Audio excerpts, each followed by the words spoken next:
Hello everyone, लेकर के आ चुके हैं कक्षा 10वीं का पेपर जो कि आपका सोमवार को होने वाला है। आप देख सकते हैं त्रैमासिक परीक्षा 2020-21।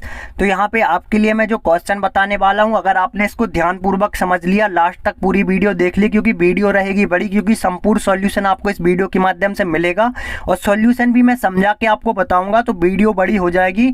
लेकिन अगर आप इसको समझ लेते हैं तो पेपर कैसा भी आ जाए आप पूरा पेपर करके आएंगे। 80 में से 80 मार्क्स आपको मिलेंगे, क्योंकि जो मैं समझा रहा हूँ अगर आपने अच्छे से समझ लिया तो त्रैमासिक परीक्षा में भी आपके लिए काम में आएगा।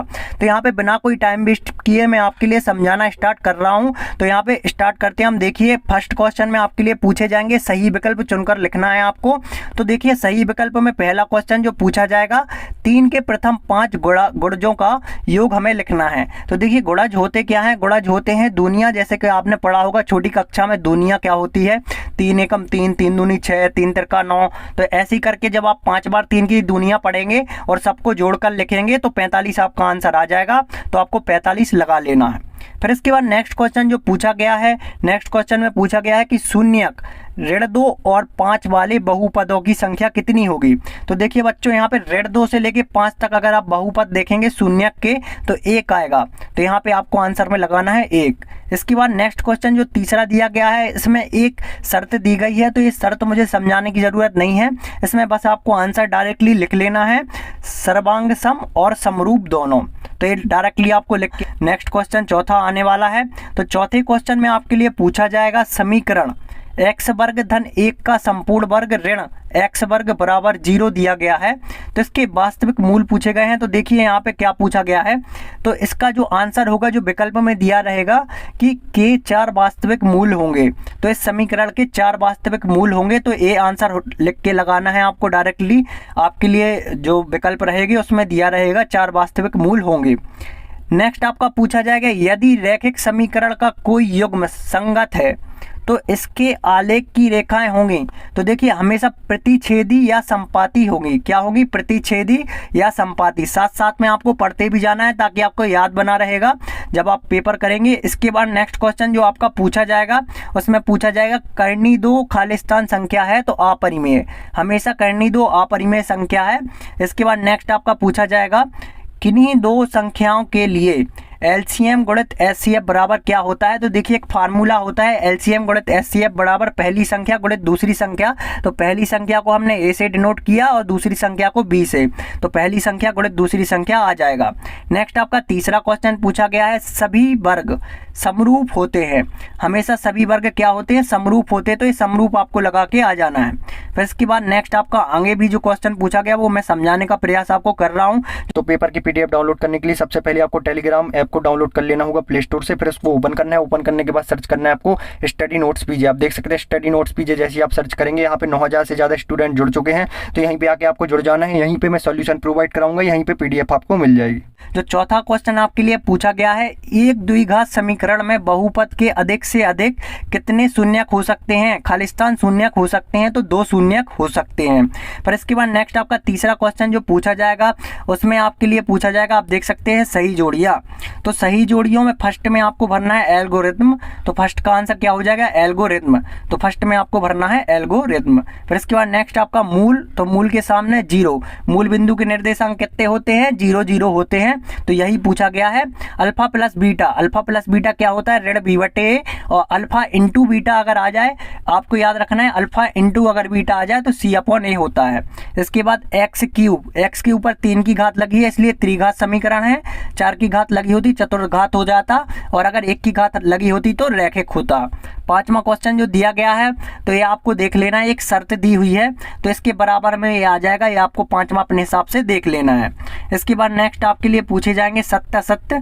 तो सत्यासत्य में आपको दिखाना स्टार्ट कर रहा हूँ। देखिए बच्चों, मैंने सत्यासत्य लिखे नहीं है, लेकिन फर्स्ट में आपका सत्य होगा। सेकंड में आपको एग्जाम्पल दिखाने के लिए समझा देता हूँ। सेकंड में पूछा गया है, घात 1 के बहुपद को द्विघात बहुपद कहते हैं। तो देखिए बच्चों, 1 के घात के को हमेशा रैखिक कहते हैं, द्विघात नहीं कहते हैं। द्विघात समीकरण को ही द्विघात बहुपद कहते हैं। तो यहाँ पे असत्य हो जाएगा, ये असत्य आपको लगा लेना है। इसी प्रकार से सत्य सत्य पूछे गए हैं। तो सेकंड में, थर्ड में भी आपको असत्य लगाना है, फोर्थ में सत्य होगा आपका, और फिफ्थ आपको कमेंट करके जरूर बताना है फिफ्थ क्या होगा। तो फिफ्थ कमेंट करके बताइए। इसके बाद नेक्स्ट आपका एक वाक्य या एक शब्द में आपको उत्तर लिखना है। तो एक वाक्य या एक शब्द में उत्तर मैं आपको समझा देता हूँ, एक ही बताऊंगा। 4 क्वेश्चन मैंने अभी नहीं ढूंढे हैं, पाइथागोरस में पूछा गया था, जो कि आपको रट लेना है। किसी त्रिभुज के कर्ण का वर्ग अन्य 2 भुजाओं के वर्गों के योग के बराबर होता है, और इसका सूत्र क्या होता है? कर्ण का वर्ग बराबर लंब का वर्ग धन आधार का वर्ग। अब जो 4 रह गए हैं वो नेक्स्ट पार्ट में आपको मिलेंगे, जल्दी नेक्स्ट पार्ट भी मिल जाएगा। क्वेश्चन नंबर 6 दिया गया है, इसको हमें सिद्ध करना है इसके बराबर में। तो देखिए ये समीकरण हमने रख लिया है, अभी मैं आपको आगे समझाता हूँ। देखिए वो समीकरण हमने रख लिया है, देख सकते हैं आप, वही का वही समीकरण लिख लिया है। फिर क्या किया है? 2x का गुणा यहाँ पे पूरे में कर दिया, ऋण 1 का गुणा भी यहाँ पे पूरे में कर दिया। तो इस प्रकार से आ गया 2x वर्ग ऋण के 6x ऋण के x धन के 3। इसी प्रकार से x का गुणा सबसे पहले इसमें किया पूरे, फिर 5 का गुणा किया इसमें, तो इस प्रकार से यहाँ पे भी ये आ गया है। फिर क्या किया है? x के साथ वाली जो 2x वर्ग है, तो फिर ऋण के 6x है और ऋण के 1x है, तो ऋण के 7x हो जाएंगे, 3 जैसा का जैसा आ जाएगा। x वर्ग, तो इसको हम 1x वर्ग लिख सकते हैं। ऋण के x दिया गया है धन के 5x, तो ऋण के 4x बचेंगे, ऋण के 5 जैसे के जैसे आ जाएंगे। फिर यहाँ पे हम क्या करेंगे? 2x वर्ग, फिर यहाँ पे 1x वर्ग जो दिया गया है ये धन का था, इस साइड लाएंगे ऋण का हो जाएगा। ऋण के 7x पहले से ऋण के थे, ये धन के दिए ऋण के दिए हुए थे, तो ऋण के 4x तो इस साइड लाएंगे धन के हो जाएंगे। इसी प्रकार से धन के 3 थे और 5 ऋण के थे, तो इस साइड लाएंगे तो धन के हो जाएंगे। चलिए आप मेन पॉइंट देख लेते हैं। 2x में से 1x जाएगा, 1x वर्ग बचेगा, ऋण के 7x और 4x तो धन के 3x बचेंगे, और 5 में 3 जोड़ेंगे तो 8 आ जाएगा। तो ये समीकरण हमारा बन 8 400 400 400। जी हाँ, याद कर लीजिए व्हाट्सएप नंबर, क्योंकि अब चाहे आपका मैथ का सवाल हो, फिजिक्स, केमिस्ट्री, बायोलॉजी का, आपके हर डाउट्स, हर क्वेश्चन का मिलेगा तुरंत वीडियो सॉल्यूशन, वो भी सीधा आपके व्हाट्सएप पे। बस अपने फ़ोन में डाउटनेट का 8 400 400 400 मोबाइल नंबर सेव कर लीजिए और अपना चैट ओपन कीजिए। फिर जो भी आपका डाउट है उस सवाल की आपको फ़ोटो खींचनी है, क्रॉप करनी है, फिर 5 सेकंड में आपको वीडियो सॉल्यूशन मिल जाएगा। क्लास 6 से 12 IIT JEE नीट CBSE और सभी स्टेट बोर्ड के बच्चों के लिए। तो देर किस बात की, अभी जाइए 8 400 400 400 पर अपना सवाल व्हाट्सएप कीजिए और अपने डाउट को आउट कीजिए, लिंक डिस्क्रिप्शन में है। बन के तैयार हो जाएगा। x वर्ग ऋण के 3x धन के 0, तो अतः यह एक द्विघात समीकरण है। 7वां में आपको लिखना है समरूप त्रिभुज के गुण। सर्च करिए गूगल पे, हजारों गुण मिल जाएंगे समरूप त्रिभुज के, तो ये मुझे बताने की जरूरत है नहीं। इसके बाद नेक्स्ट आपका पूछा जाएगा LCM। अब आप लोग LCM देखकर सोचेंगे बहुत सिंपल क्वेश्चन है, जल्दी बन जाएगा, लेकिन मैं भी करने के लिए बैठा तो यहाँ पे गुणनखंड विधि से फंस गया। तो हमेशा आपको भाग विधि से करना है LCM, भाग विधि से सबसे जल्दी आता है। तो जैसे ही आप भाग देंगे और इसको सॉल्व करना स्टार्ट करेंगे तो यहाँ तक ये खींच के ले जाएगा, लेकिन 6 इसका LCM आ जाएगा। तो कुछ इस प्रकार से 6 LCM आपके लिए देखने के लिए मिलेगा। इसके बाद 9वां क्वेश्चन जो पूछा गया था उसमें हमें निकालना था, देख सकते हैं आप, तो 9वें का अथवा किया गया है।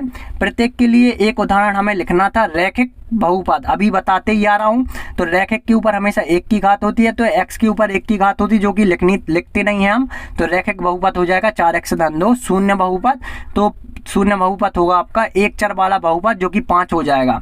अब इसके आगे का सॉल्यूशन आपको तभी मिलेगा जब आप इस वीडियो को ज़्यादा से ज़्यादा शेयर करेंगे, ज़्यादा से ज़्यादा स्टूडेंटों तक पहुंचाएंगे, सभी की हेल्प होगी। और आज ही आपको सॉल्यूशन मिलेगा, रात तक सॉल्यूशन मिल जाएगा, या कल सुबह चैनल पर सॉल्यूशन आपको मिल जाएगा। तो चैनल सब्सक्राइब करके बेल आइकन प्रेस करके रखिएगा।